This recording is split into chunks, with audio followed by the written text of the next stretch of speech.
When it got too hot in the valley, Thomas and Alfred drove their cows up to a cool green pasture in the mountains to graze.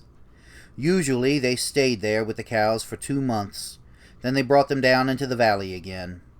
The work was easy enough, but oh, it was boring.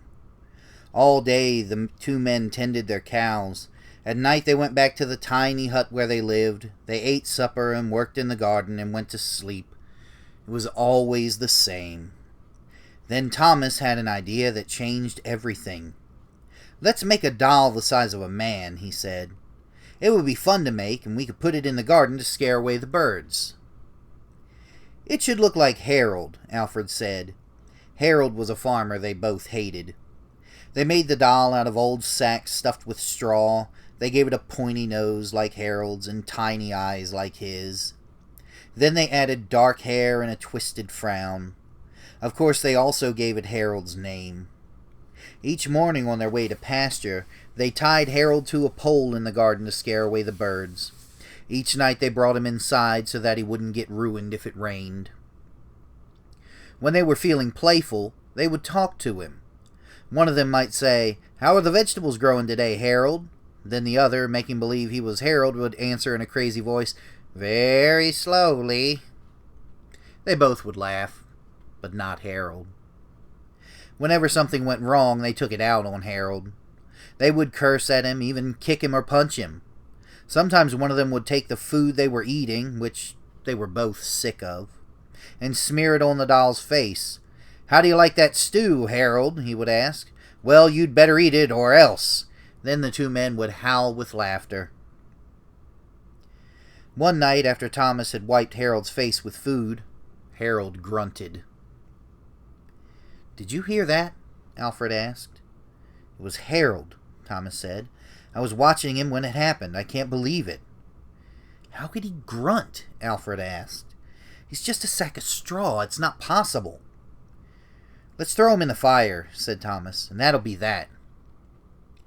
"Let's not do anything stupid," said Alfred. "We don't know what's going on. When we move the cows down, we'll leave him behind. For now, let's just keep an eye on him." So they left Harold sitting in a corner of the hut. They didn't talk to him or take him outside anymore. Now and then the doll grunted, but that was all. After a few days they decided there was nothing to be afraid of. Maybe a mouse or some insects had gotten inside of Harold and were making those sounds. So Thomas and Alfred went back to their old ways. Each morning they put Harold out in the garden, and each night they brought him back into the hut. When they felt playful, they joked with him. When they felt mean, they treated him as badly as ever. Then one night Alfred noticed something that frightened him. "Harold's growing," he said. "I was thinking the same thing," Thomas said. "Maybe it's just our imaginations," Alfred replied. "We have been up here on this mountain too long." The next morning, while they were eating, Harold stood up and walked out of the hut. He climbed up on the roof and trotted back and forth like a horse on its hind legs. All day and all night long he trotted like that. In the morning, Harold climbed down and stood in a far corner of the pasture. The men had no idea what he would do next. They were afraid.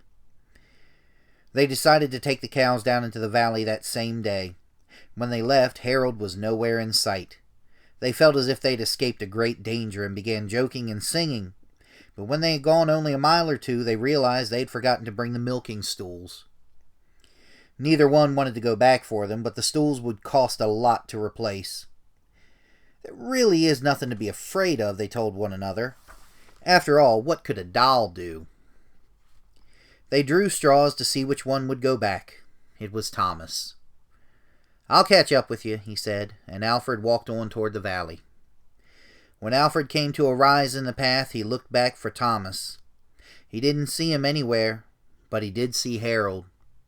The doll was on the roof of the hut again, and as Alfred watched, Harold kneeled and stretched out a bloody skin to dry in the sun.